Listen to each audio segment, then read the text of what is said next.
Lopez wants it away. And it's hit deep to left center. Andrew Jones on the run. This one has a chance. Home run! Mike Piazza and the Mets lead 3-2. Bartolo has done it! The impossible has happened! This is one of the great moments in the history of baseball. Ladies and gentlemen, Mets fans of all ages, here is your host, Nick Durst.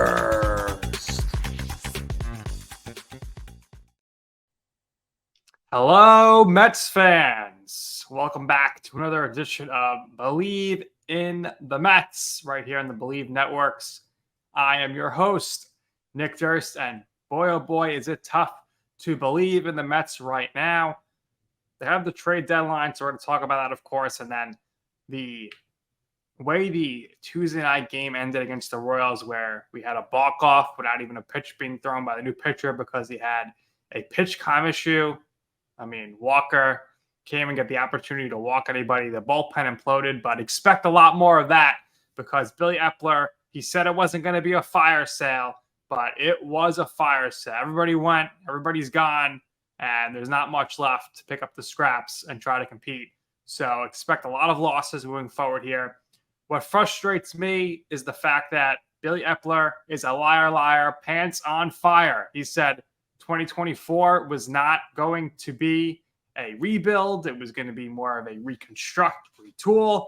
Then it comes out that Max Scherzer said Billy Eppler told him the Mets were not going to go for it in 2024, maybe not even 2025. They're going to go for it in 2026. That's unacceptable. The Mets, they need to win now and win later. No more tanking. No more wait till next year. If we got to wait till 2026, 2027 now, as Mets fans, it's going to be long. It's going to be horrible. And we're all going to suffer the consequences here. And we'll see if Billy Eppler suffers the consequences of his job at some point. He said maybe they'll be competitive next year, but I'm not buying it. Billy Eppler right now, you, to me, and many Mets fans are a liar. To help me break down the trade deadline and all things Mets moving forward here, I want to welcome in to the show at this time, the one and only Greg Larnerd from the Word with G host and ESPN Radio Chattanooga. And it's a great time to have Greg here because we're going to talk about that Verlander trade and one of the top prospects that the Mets got there. He saw play for Tennessee Volunteers. Greg, welcome to the show. What's going on, Nick? Thanks so much for having me, man. I love the Bleav Network. I have a bunch of their guests on my show, and it's always good when I can be a guest on a Bleav show, and I'm happy that you're hosting the Bleav in Mets, man. Let's go. It's a lot going on. Not a lot of good things, though, per usual when it comes to being a Mets fan. So before we talk some specifics on the Verlander trade here, give me your thoughts here on the Mets and what they did at the trade deadline and your comfort level and confidence level in this regime moving forward here. Well, obviously the comfort level and the confidence level is never going to be high when it comes to the Mets. Going into this season, I was very skeptical with the building of the rotation. I loved the offense. I loved paying Jeff McNeil. I love Jeff McNeil. He's kind of another one of those in the long, I don't want to say long, but the iteration of just pure baseball players and really good, just flat out hitters that the Mets have had that have kind of botched. Jeff McNeil is a better defender than Daniel Murphy, but they're kind of the same in terms of just really good hitters. And then they couldn't figure out how to utilize Justin Turner. So I'm glad that they brought back a guy like Jeff McNeil. They haven't traded him. The offense to me was never the problem. Now they haven't lived up to their expectations. They haven't played up to expectations. They haven't hit up to expectations. So that's been a problem. And then you look at the pitching staff paying $80+ million to two dudes that almost have, or at least do have their baseball AARP cards. That's a problem. Carrasco's a little bit older. Quintana was injured. He's older. Love the Ghost Forkball and Kodai Senga. But other than that, it just doesn't seem like this was going to work out. And everything it seems like the Mets touch is just some sort of curse because you had Jacob deGrom. He leaves, Tommy John surgery. Then you look at the beginning of the season, before this season even started, Nick, of Edwin Diaz going down with an injury. So, it just feels like as much optimism as we want to have as Met fans in winning 100+ games the year before, It's just plain and simple. This team does not make the playoffs in back-to-back years. You can basically book it. What have they done it like twice in their history? Yeah. I mean, it wasn't in the cards this year. And the fact that Billy Eppler is coming out and talking about how let's pump the brakes. I don't know if we're gonna compete next year. That's hogwash. You need to go out there and compete. Uncle Steve's got the money. You've restocked the farm system. If these dudes are as good as you need them to be or expect them to be, you should have some of them up there this coming season or next season. But again, we all kind of round it back to the pitching staff is the problem. And the problem here with what we did at the trade deadline, we got a lot of really good looking position players with a lot of potential upside. But what did we get? One pitcher? I mean, that's no pitchers. They got the 2 pitchers from the Dodgers who they DFA'd. That's right. And then they got the guy from in the Canna trade, right? Justin right, Jarvis. They got the one guy, Justin Jarvis, in the Canna trade. But count them, Greg. Not 1, not 2, not 3, but 4 shortstops they got. Don't they have Francisco Lindor locked up to a 10-more-year deal here, and Ronnie Mauricio in the minors? How many shortstops are they going to get? Don't they realize it didn't work with the Padres offseason, who signed 3 shortstops? They already had 3 shortstops. They had 6 shortstops, and they're doing terrible so far. I agree with you. They needed to get a pitcher, but they got a ton of shortstops. So I have to guess here that the plan is going to be ultimately to trade these shortstops for pitching, because where is this pitching coming from? And Billy Eppler, like I said in the beginning, he's a liar. He said it's not going to be a rebuild, but it's going to be a rebuild because now he's saying they're not going to pay the money to the free agents. So are they going to go into next year with McGill and Peterson, Quintana, and are they going to bring back Carrasco, who's been terrible, and Senga, and be competitive? He said they're going to be competitive. That's not a competitive starting 5. To me, and you probably agree, Senga's going to be the ace right now. And you need to go and sign 3 starting pitchers, because the rotation is going to be a major problem moving forward, especially if Billy Eppler says it's going to be a team that can compete next year, but they won't be a favorite. He's sending really bizarre messages. Yeah, he really is. He is sending some weird messages at this point. And I think it's really just sort of like, all right, let's temper expectations. Like, things were super high going into this season, obviously coming off the 100+ win season. All right, we're going to compete with the Braves. We almost had, Carlos Correa. So yeah, I think it's just his way to sort of keep the expectations low. And a lot of people I've heard over the last day or so, once this article came out, I Bleav it was from Ken Rosenthal of, with Max Scherzer, and talking about sort of spilling the beans of what the Mets are doing, which I didn't read the article, but I don't understand why he would do something like that. I don't understand what he has against the Mets. The Mets just paid him all of this money. They're still going to pay him while he's pitching in Texas. So, like, why the hell does he care about what the Mets are doing? Why is he spewing this information? It was kind of like he went to Ken Rosenthal, was like, yo, Ken, I got some dirt on the Mets. Do you want to get a little exclusive here? Like, well, I don't understand. Do you think he was telling the truth? Because people are saying he's lying. I think he was telling the truth. I think he was telling the truth as well. I do believe that that's what their plan is moving forward with all of these young prospects. I don't understand why he would lie. I mean, the only thing I didn't really like about the situation was I heard that he had Pete Alonso's name in there as well as somebody that they might not sign. Right. So my thought process is, he got the call from Ken and he said, I'll speak, because number one, he was probably a little upset because he signed 18 months ago. He made a 3-year commitment. He thought they were going to go in and go and win. I also think he spoke because he's the head of the players union. So maybe he wanted to send some smoke signals out or something to the rest of the players. Like, watch out. Maybe the Mets are not exactly what you think they are. You don't want to deal with Billy Eppler. And I am disturbed by the fact that Billy Eppler is telling him anybody who's not under contract beyond 2024 are open to moving here. I think in the offseason, Billy Eppler, if he's still in charge, and I hope he's not, I think David Stern is going to take over. But I think Billy Eppler is going to try to sell to Steve Cohen, hey, we're punting on 2024 already. Let's forget about 2025, get to 2026, because Billy Eppler wants this job security. He traded Dave Robertson for an 18-year-old, a 19-year-old. He made another trade for a 17-year-old. So he's thinking, oh, we're going to be really good in 2026, 2027. But how does he get there? He needs to sell them on this long-term plan.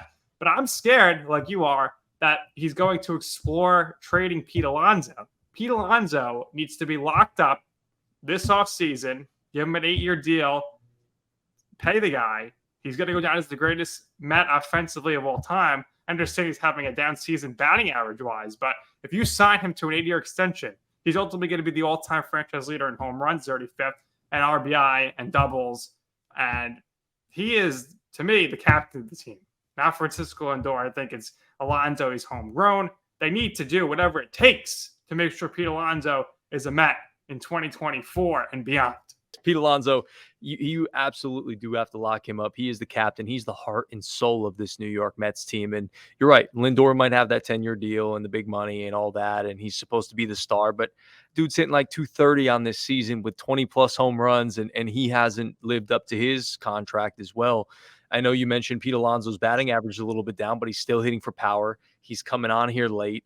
And, they're not losing because of Pete Alonso. I know, again, he hasn't been great this season, but he is the straw that sort of stirs the drink within this lineup. It's not Francisco Lindor. And part of me, this is revisionist history that I'm playing here right now. Part of me was like, man, I really wish we would have kept Andres Gimenez because I really like him as a player. But at the time, we're looking for that big name. We're looking for the splash. We're looking for Francisco Lindor. And I'm sure he'll be better moving forward. And talking a little bit more about Max Scherzer in that situation of sort of prefacing to the rest of the league, okay, like what might be coming and how I kind of got sold the bill of goods. Well, the Mets were anticipating contending this year. And you hear it after the game every single day while they were still on the team. It was, well, we just got to play better, right? If we played better, we wouldn't be in this spot. Well, no kidding, Sherlock. If y'all did play better, you wouldn't be in this spot. And Scherzer wouldn't have had to say what he had to say because they wouldn't have sold him off. They wouldn't have sold Verlander and Robertson and Canna and Pham and all of these guys. You could sell Dominic Leone for all you want. I don't care about him. But, they wouldn't have sold these guys off if the season was going the way that they wanted it to. And frankly, it just hasn't gone that way. So it's another year that's just down the drain and lost. Well, if I had to blame somebody for the Mets' troubles this season, I need to blame Billy Eppler, the guy who put the roster together. They win 101 games last year. Billy Eppler goes into the offseason thinking, well, the offense was great, so they'll be great again. Instead of thinking, oh, the offense against the Braves and the Padres no-showed when it mattered most. And how many times did we hear this offseason? Eduardo Escobar, a great September. Andy Martino screaming from the heavens. Eduardo Escobar, he carried Team September. He's going to be great next year. And you wasted time with him. Darren Ruff, they're counting on him. They cut ties with him in spring training. Vogelback was back on a $1 million deal. Hasn't worked out. Vientos, he was in the minors. They called him up. They didn't play him. He's not really working out too well right now either. Brett Beatty, he's not hitting. You thought he was going to hit. His defense has been really bad as of late. Francisco Lindor, terrible trade. I think it set the franchise back now looking at it. And he has not hit. He's struggled. He's been really poor this season. McNeil hasn't hit as much either. And a lot of guys haven't hit. Marte hasn't hit. We mentioned Alonso's down. The average is down, but his power is up.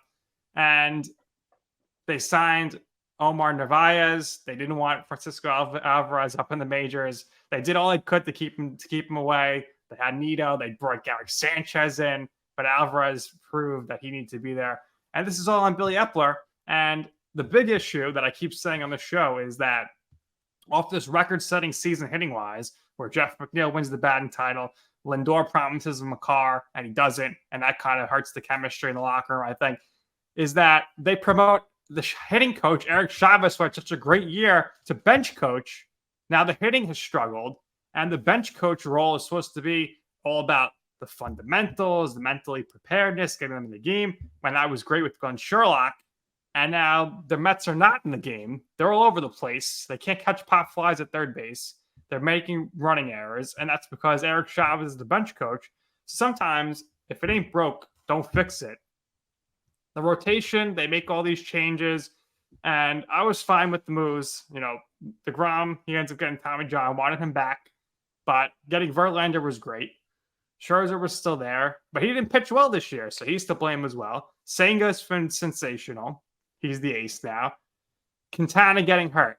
Huge blow because Peterson and McGill were not good. Diaz getting hurt. Huge blow. I know Robertson was great, but even with Robertson and Diaz, the bullpen was still not that good going on into the season, and it has proved to be so. And Carrasco has been terrible. That's back to their Francisco Lindor trade. So to me, the roster construction was very poor. And I think even though he's having a bad season, when they were unable to finish the deal with Carlos Correa, I think that sent a weird message to the locker room, which was like, because they were, I'm sure everybody was so pumped up, like us, the fans were, when they signed Correa. Then you find out they're not going to sign him. And then they don't even go to sign a DH. They could have got JD Martinez, could have got Cody Bellinger. You go, same team, let's do it again. That kind of sent some sort of weird message to the locker room, Greg. How do you feel about that? Yeah, it was a weird thing. And look, I don't make too much about the Carlos Correa thing because he's not having a great season as it is anyways. Now, him and Lindor are boys, and that might have been kind of a downer for him. And you're right in that sense that maybe could have affected him a little bit. But again, he's a professional. He's been there. He's done that. He knows that this game is a business and things like that. So I don't want to kind of give him that out in terms of the Correa move, didn't work out. So that's why he's struggling this year. It's just athletics, man. People are going to struggle. Baseball is a tough sport to consistently be good at. It's hitting a round ball with a round bat. And in trying to do that consistently, it's not good. So I don't read too much into the Correa situation, but you're right that they kind of just punted on the DH spot and thought, okay, Darren Ruff, Daniel Vogelbach, those are going to be our guys, and they're going to do what we wanted them to do last year, be the right-handed and left-handed DH combination, and it just hasn't worked out. And Vogelbach struggled with some mental illness stuff, and he had to kind of step away from the team a little bit. I think he was kind of pressing a little bit too much. And, when he's come back, he's done a little bit better. It's been better than the beginning of the season, but still not what they were anticipating out of him. Tommy Pham, I really liked what Tommy Pham brought to the team. And shoot, if they want to bring him back on a cheap option after next year when he's a free agent again, I would be welcome to have him come back. Not having Starling Marte for the most of the majority of the season with migraines and different things that he has going on. That was tough. And him not having a great season when he was healthy and on the field, because I don't know how healthy he was while he was actually on the field. But he's a guy who's going to be under contract for a couple of more years now, along with Nimmo and McNeil and Lindor. And you're hoping Pete Alonso if he's back. But then you've got Francisco Alvarez, who you talked about, who's young catcher, who's obviously took the world by storm or the Mets by storm a little bit with his offensive prowess. And then you're right, Brett Baty has been disappointing. I was hoping he would be better. He would be kind of that lock it in cornerstone. And I'm not ready to kind of mail it in with Brett Baty and say he's not going to be the answer at third base. But now they have a lot more of these athletic guys that can play infield that they just traded for that are nipping on his heels. So he better get his act together. And that might have been part of the reason why they wanted to trade for some of these guys, because even if you can play shortstop, okay, let's move you over to third base, because we've seen shortstops move to third base many a times before. And if Brett Baty's not going to cut it, okay, well, we've got some guys that are behind you that are going to get opportunities if you can't get the job done. It might help push Brett Baty a little bit more. But I wanted to ask you this, Nick, because you talked about the coaching staff, and you talked about all the different changes, and if it ain't broke, don't fix it. Who do you blame for that? Is that Buck's fault, or does that go above Buck's head? I think it was Billy Eppler who just did it because he probably heard some rumors that, or maybe somebody asked for permission, could we interview Eric Chavez to be our bench coach?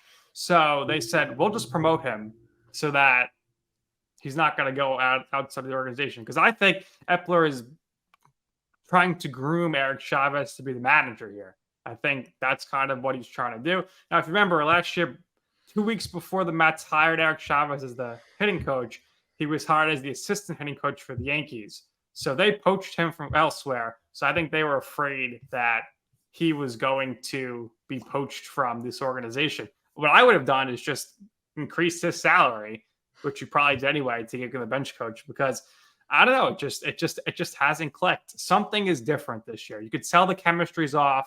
You could tell us things in the clubhouse are different. Maybe people are on Team McNeil versus Team Lindor and get the car, the whole thing. Last year, you always saw this camaraderie of the pitchers, DeGrom when he was there, Scherzer, Bassett, Walker, always hanging out.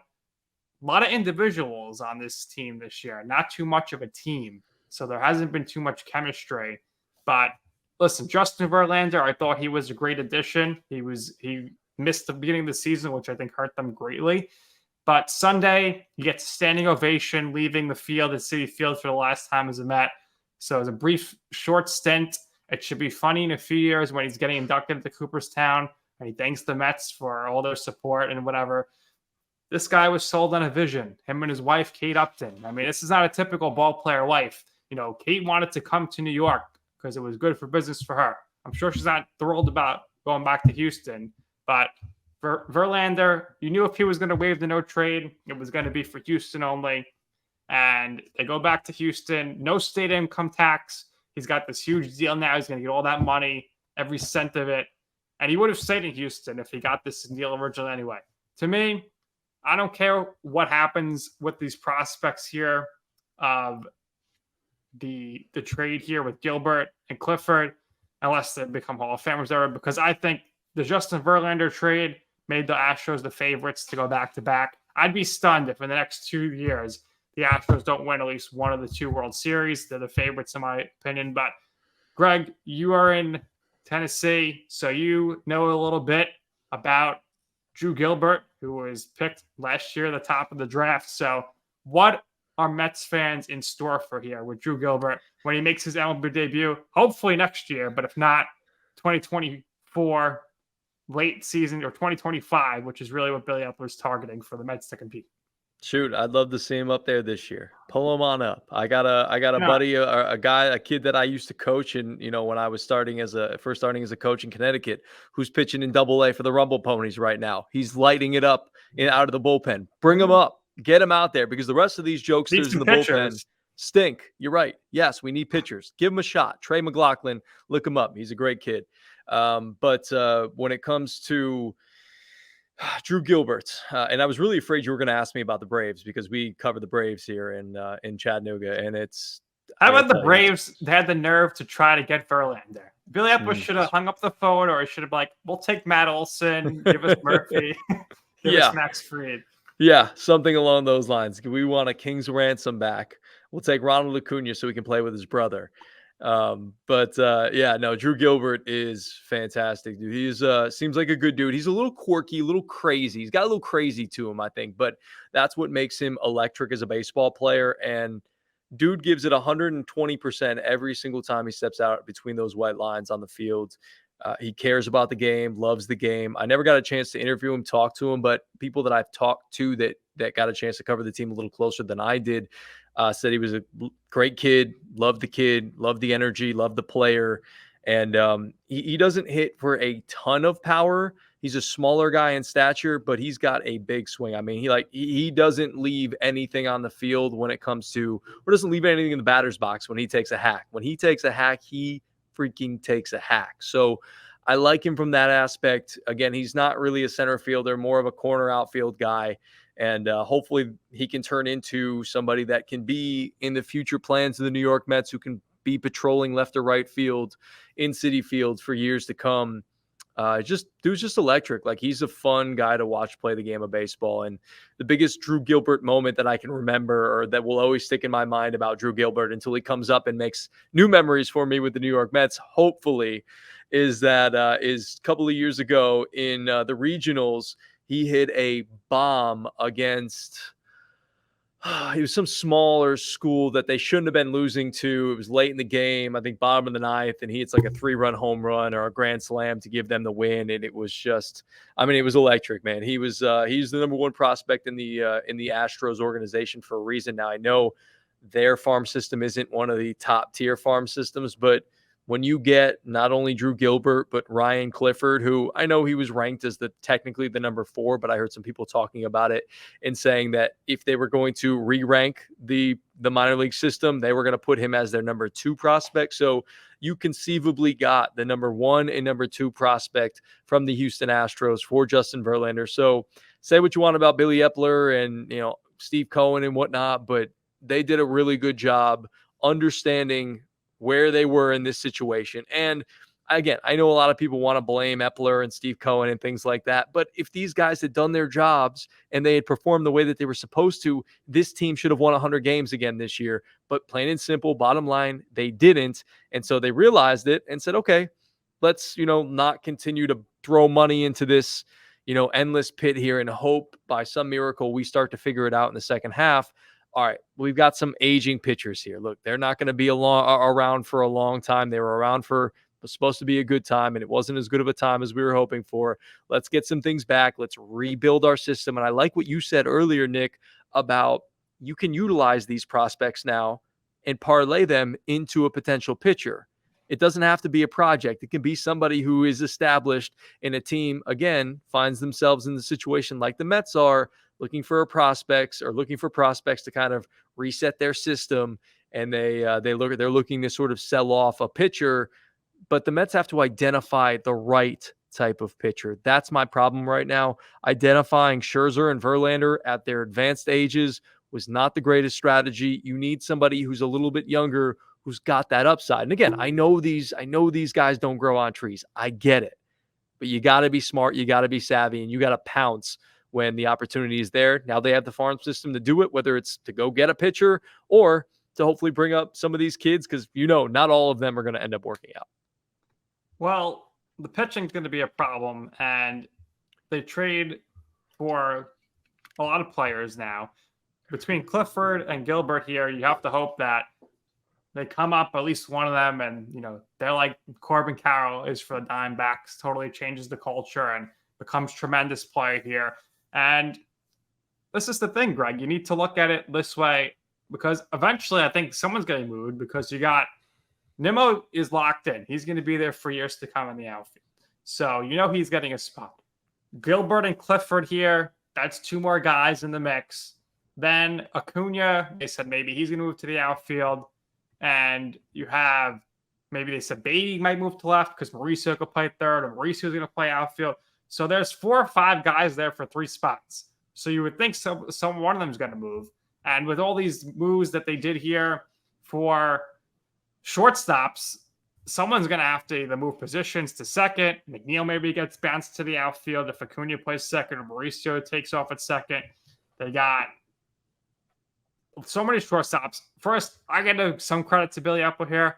The fact that he got Dominic Leone of DFA early in the year, and he was awful with the Mets, and he turns him into a shortstop for a 17-year-old shortstop, I Bleav. Or no, he's not the 17-year-old shortstop. No, it was Jeremiah Jackson, the shortstop. They get him from the Angels, so that was good. 23. Yeah.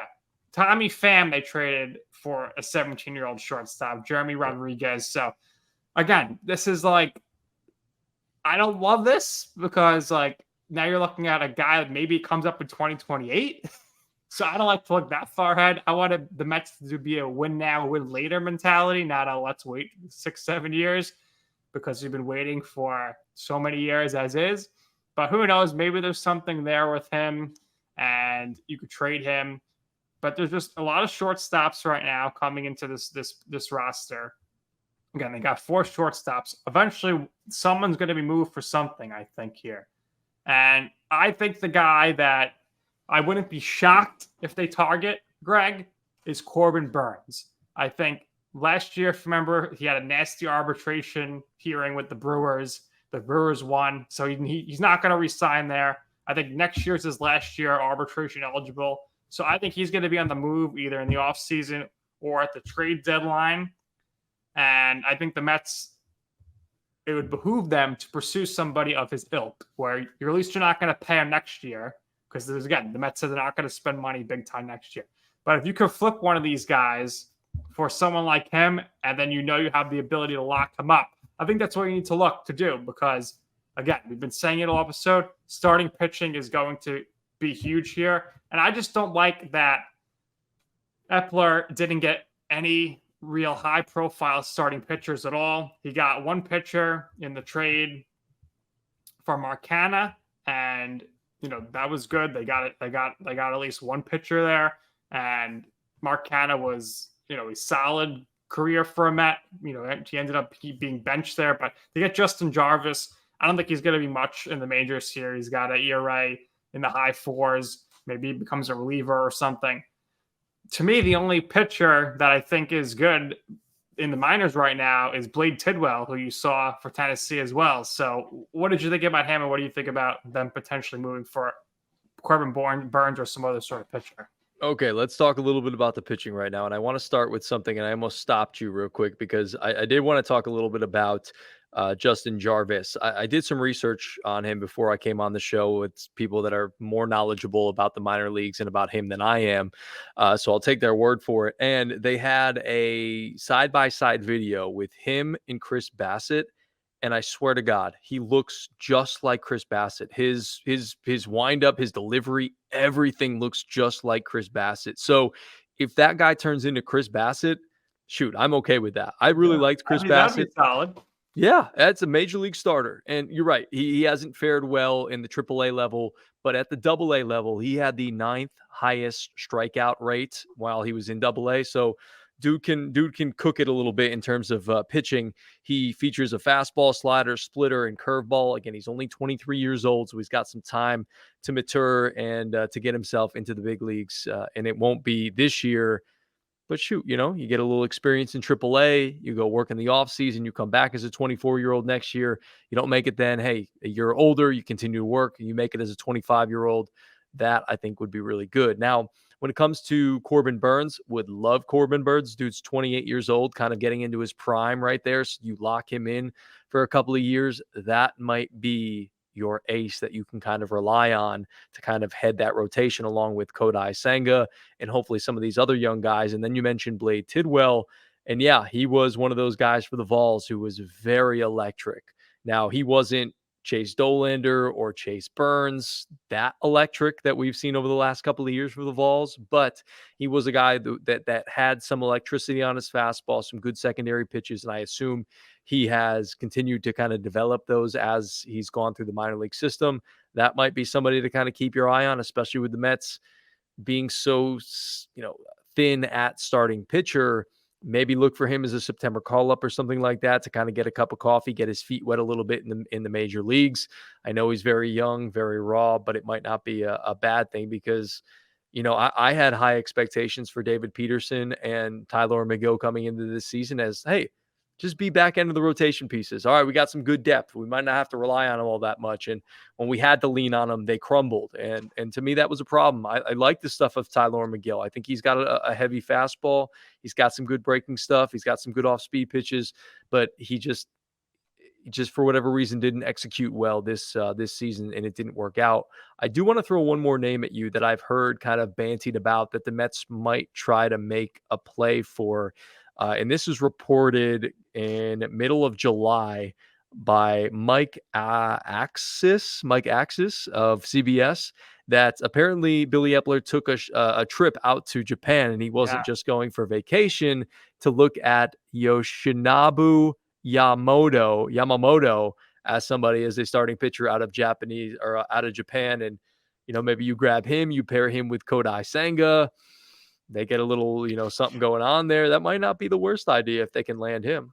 I think that would be the best idea. I looked up his research on him, and he's won 2 of what their equivalent Cy Youngs are. Yep. So he has a better resume than Kodai Senga. If Senga's doing this good here, let's go get him. My only worry then is that you have 2 pitchers who can only pitch once a week. So you got to fill out the rest of the rotation. But I would go get him. And I think that would be great. And I think, why stop there? Let's keep getting all the great Japanese talent. And I wanted them to go get Shohei Ohtani, but it's going to be a no-Hey Ohtani for the Mets because, again, Eppler said they're not spending money in the offseason. So that means they're not getting Shohei Ohtani because he's going to want at least $50 million a year. And I think, and he wants to be with a program and a team that wants to win right now. He's tired of watching the postseason on television. He wants to win. And frankly, I don't understand why Mike Trout wasn't the same exact way. If I was Mike Trout, I would have been out of Los Angeles years ago. Right. I've been saying for a while now to my friends and other people that if Ohtani leaves the Angels, I think they should maybe look to explore trading Mike Trout. Now, there's only like maybe 3 teams that can potentially take on that contract, and the Mets would be one of them. So I know he hasn't been healthy as of late, but it would still be a good boost. And you could probably get him for pennies on the dollar because if you're the Mets, you're taking on that whole contract. So maybe that's something to keep in mind, that if Ohtani leaves to go anywhere, maybe Trout is on the move. But really, the Yankees could get him, the Giants, and the Mets. Maybe the Red Sox get involved, but that's a big deal right there. It's a big contract. But who knows? But Ohtani, he wasn't traded. And I think that was the right move because the Angels, they're over 500. That's a hard sell to the fan base. And they're making a play for the playoffs. And Mike Trout's coming back. So they're going to go for it. And they're trying to win. But like you said, Greg, Ohtani wants to win. He's been here for 5 years. He hasn't been in the playoffs. So what do the Mets have that's appealing to Ohtani to come to New York? We heard he doesn't like the East Coast anyway. So originally with Ohtani, if you remember, he could have waited like 3 more years in Japan to get into the posting system to get an uncapped offer, but he just wanted to come here to compete. So everyone was in on him because he was getting the minimum. So he's all about winning, I think, and he wanted to be on the West Coast. I think he's either going to stay with the Angels or go to the Dodgers. But if you were the Mets, like, what would your sales pitch to him be other than like, hey, here's a blank check? Like, what could you offer the guy? Well, you could offer that, hey, we've got a couple of other Japanese-born players on the team. Hey, we get Yamamoto and we've got Senga. And so, you have some of your countrymen here with you. And that's, maybe you hire Ichiro to the staff. That might entice him a little bit. I'm sure he's idolized. Maybe Ichiro could be the hitting coach because they need to switch the hitting coach after.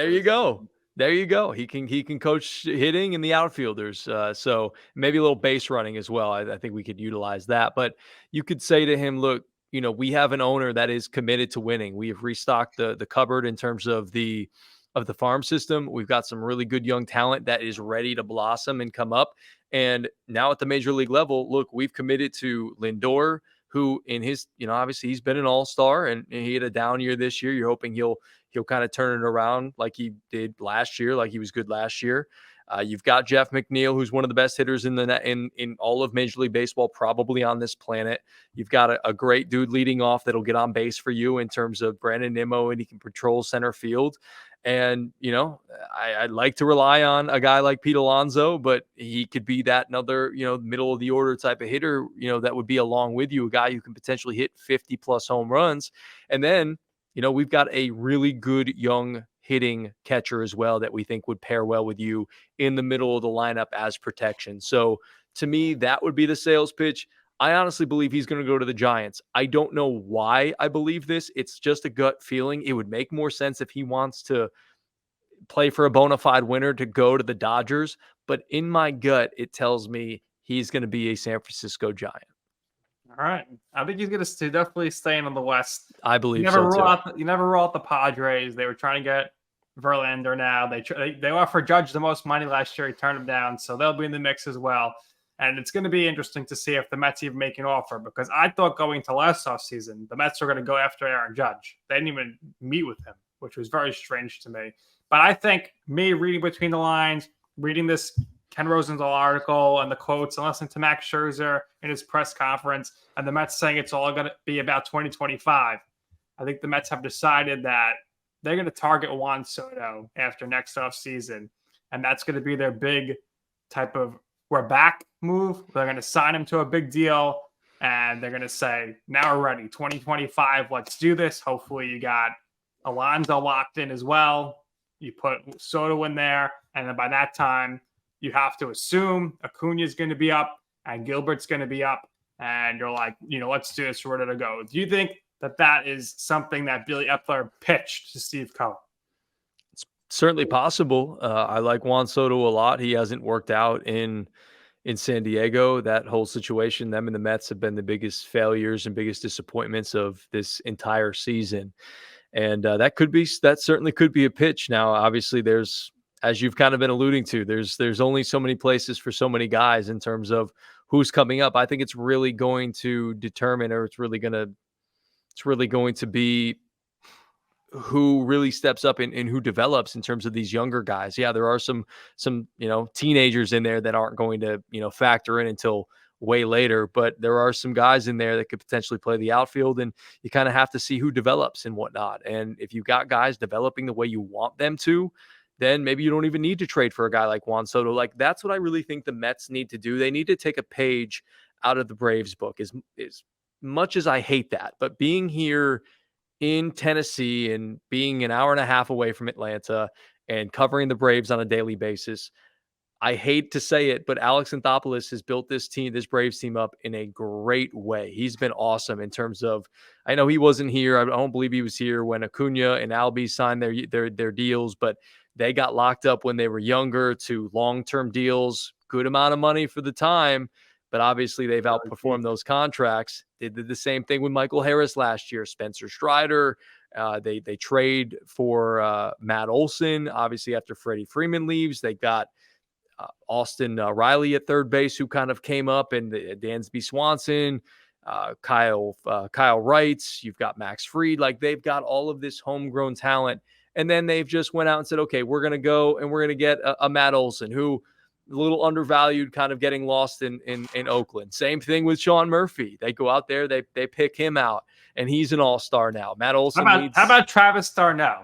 They cut him. Travis d'Arnaud, yeah. They cut bait with him. They just lost faith in him, and now he was an all-star last year with the Braves, and now he's obviously a little bit older, but he keeps getting contracts because I think the Braves understand, like, hey, look, he is going to be the best backup catcher in Major League Baseball. And he's a guy who can DH. Now, if Marcell Ozuna didn't start turning it on, Travis d'Arnaud would be the full-time DH at this point. Maybe you'd switch him and Sean Murphy off. But, yeah, it's wild. What the Braves have done a great job, as much as I hate to say that on a Mets podcast.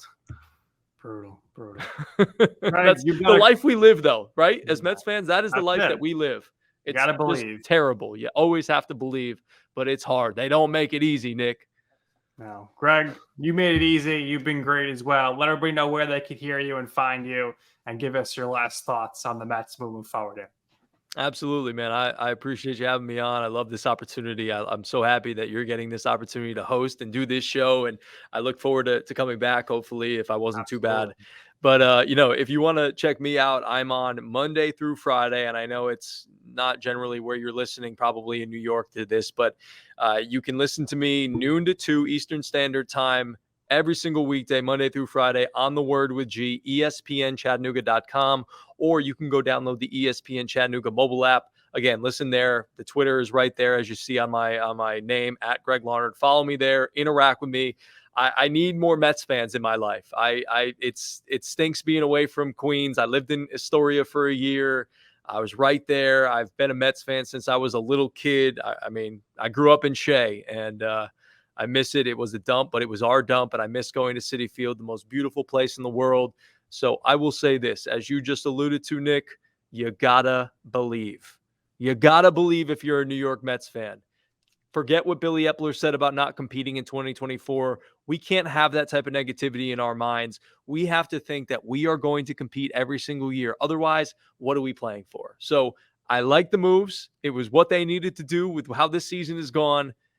But I'm not ready to give up on 2024. In my mind, I know fandom is a mental illness, but in my mind, as a Mets fan, I can't give up on 2024. I can't even give up on this season yet. I know it's over, but I can't. I was heartbroken. I was driving home from Knoxville yesterday, and I was listening to the Mets game, and I was just heartbroken by the balk-off, as you famously called it. Just classic Mets. They're going to continue to find ways to lose this season, but hopefully they can compete next year. Like you said, if they get the other Japanese pitcher, maybe Cohen changes his mind and he gets Blake Snell. The biggest acquisition they can make in the offseason would be David Stearns, president of baseball operations, and maybe things could turn around there with a new voice and stuff in there. But Greg, this has been great. Everybody, make sure you follow Bleav in the Mets on all social media platforms and subscribe on YouTube.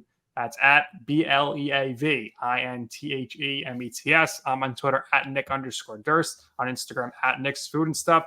Everybody go check out Greg. And until next time, everybody, let's go Mets.